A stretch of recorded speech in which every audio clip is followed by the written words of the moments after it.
الحمد لله والصلاة والسلام على رسول الله وعلى آله والصحابة وبعد. السلام عليكم ورحمة الله وبركاته. إذا قاعدة أخرى من قواعد العبودية من أصول العبادة أن الله تعالى يعبد بالحب والخوف والرجاء جميعا.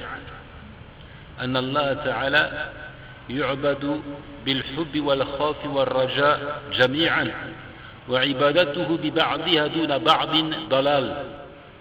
Autre règle donc, des règles de l'asservissement. Et une des plus fondamentales, c'est que l'adoration d'Allah est élaborée sur le principe suivant: l'amour, la crainte et l'espoir. Les fondements de l'adoration sont l'amour d'Allah, la crainte d'Allah et l'espoir en Allah. Les trois sont absolument nécessaires.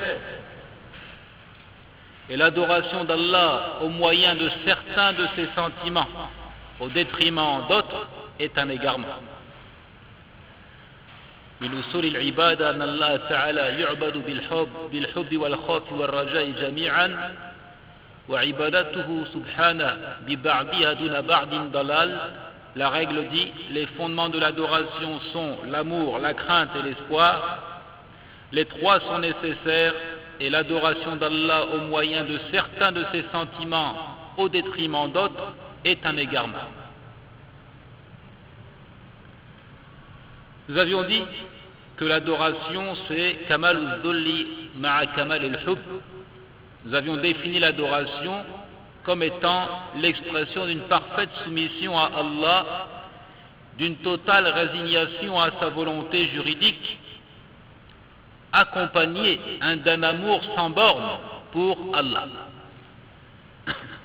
L'idée ici de soumission accompagnée, n'est-ce pas, du sentiment d'amour pour Allah subhanahu wa ta'ala. L'amour fait donc partie intégrante de sa définition. L'amour fait donc partie intégrante de la définition de l'adoration. Et c'est pourquoi les érudits l'ont répertorié au nombre des arcanes, les piliers ou encore al-usul, les fondements de l'adoration. En effet, l'adoration a des fondements sur lesquels elle repose. Un des fondements sans lesquels elle n'est pas valable, sans lesquels elle s'effondre.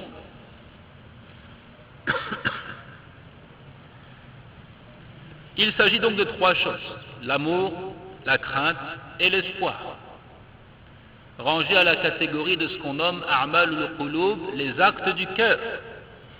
Et en français, nous l'avions dit, on parlera plutôt de sentiments.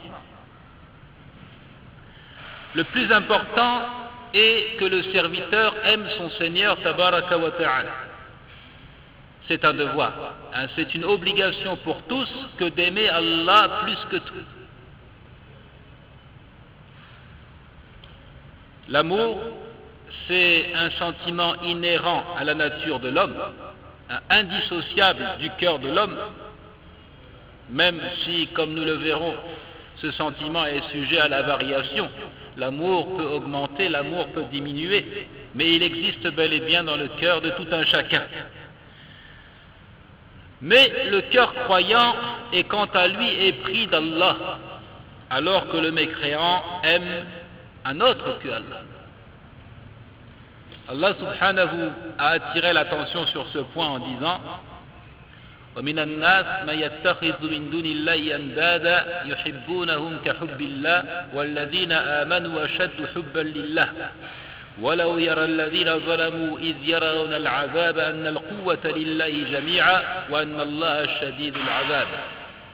Allah subhanahu dit dans le verset 165 du chapitre 2: parmi les gens, il en est qui prennent des égaux en dehors d'Allah en les aimant comme on aime Allah. Et il parle ici des polythéistes, des mécréants, qui prennent des égaux en dehors d'Allah, les aimant comme on aime Allah, mais les croyants, eux, sont les plus fervents en l'amour d'Allah. والمحبة هي روح الإيمان والأعمال والمقامات والأحوال التي متى خلت منها فهي كالجسد الذي لا روح فيه. محبة الله قوت القلوب، هي الوقود، وهي الدافع للأعمال وغذاء الأرواح وقرة العيون، وهي الحياة التي من حرمها فهو في جملة الأموات، والنور الذي من فقد فهو في بحار الظلمات، والشفاء الذي من عدم حلت به أنواع الأسقام، واللذات التي من لم يظفر بها فعيشه كله هموم وآلام، وهي متايا القوم التي مسراء على ظهورها دائما إلى الحبيب، وطريقهم الأقوم الذي يبلغهم إلى منازلهم الأولى من قريب. تالله لقد ذهب أهلها بشرف الدنيا والآخرة. Il dit ici à propos de l'amour, c'est l'esprit de la foi et des œuvres pieuses, ainsi que des différentes étapes dans la marche vers Allah. C'est l'esprit qui accompagne la foi, les œuvres pieuses, qui permet de traverser les différentes étapes dans la marche entreprise vers Allah, qui accompagne les différents états dans lesquels le cœur est plongé. Si l'amour vient à manquer, le culte est comparable à un corps sans âme.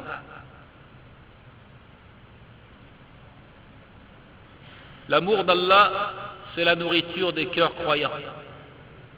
L'amour d'Allah, c'est le combustible qui attise le feu de la foi. L'amour d'Allah, c'est ce qui motive à la réalisation des œuvres. C'est ce qui procure la plus grande joie. C'est la vie. Et qui en est privé se range au nombre des morts. L'amour d'Allah, c'est la lumière.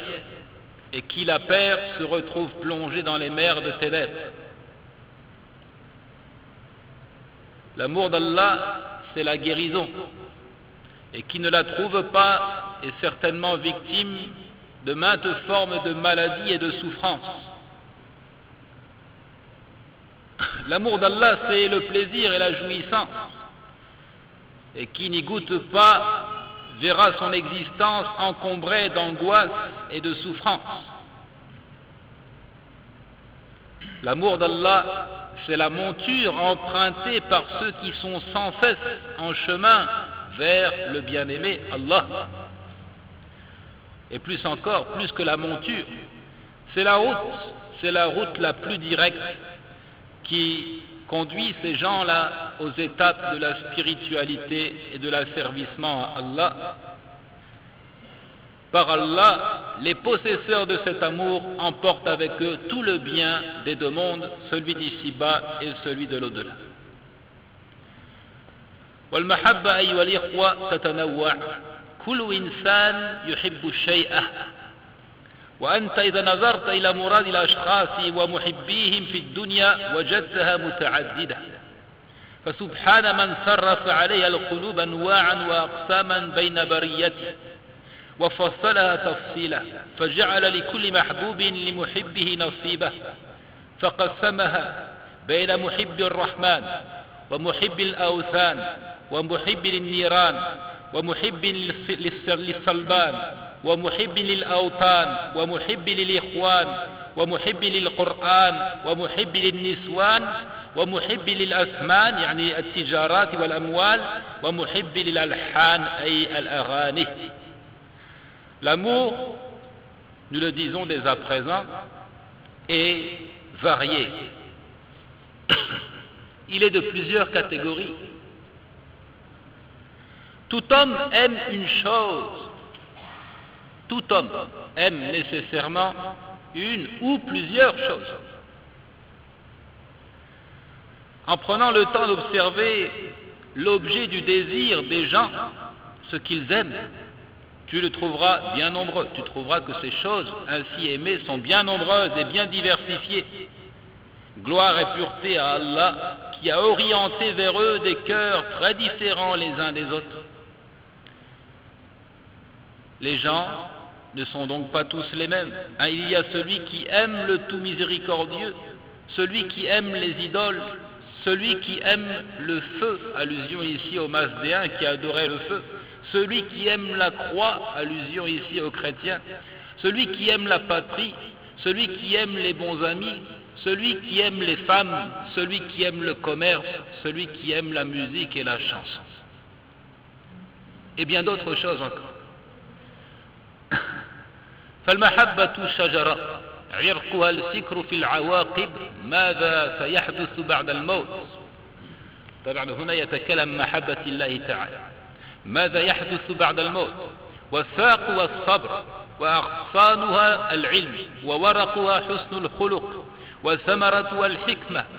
فإذا غرست هذه الشجرة في القلب وسقيت بماء الإخلاص ومتابعة الحبيب عليه الصلاة والسلام وهما ركن العمل الصالح أثمرت أنواع الثمار وآتت أكلها كل حين بأمر ربها.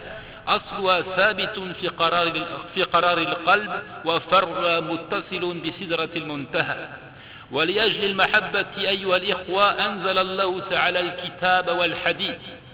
الكتاب والحديث فجعل الكتاب هاديا إليها ودلا عليها وجعل الحديد لمن خرج عنها وأشرك بها مع الله أحدا غيره. L'amour d'Allah est donc comparable à un arbre. Ces veines, dit-il, sont la réflexion, la méditation sur le devenir après la mort. Son tronc, c'est l'endurance. Ses branches sont le savoir. Ses feuilles sont les nobles caractères. Et ses fruits sont la sagesse. L'amour implique toutes ces choses à la fois. C'est ce qui constitue l'arbre de l'amour. La réflexion, la méditation, l'endurance, le savoir, les nobles caractères et la sagesse. Certains de ces éléments permettent de renforcer l'amour et d'autres en sont plutôt la conséquence. Il a parlé de fruits ici.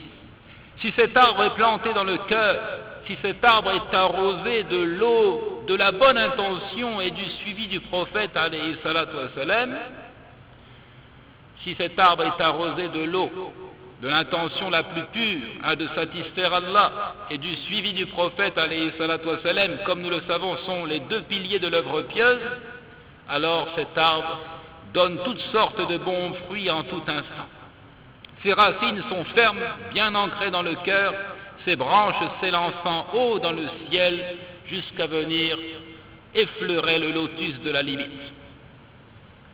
C'est pour son amour qu'Allah subhanahu a fait descendre le livre et le fer. Il a fait du livre un guide vers cet amour. Ce livre doit nous permettre de nous guider vers Allah et également nous guider vers son amour. Et il a donné le fer pour punir ceux qui s'écartent de son amour et qui le vouent à un autre que Allah. Allusion ici, n'est-ce pas, à la guerre sainte.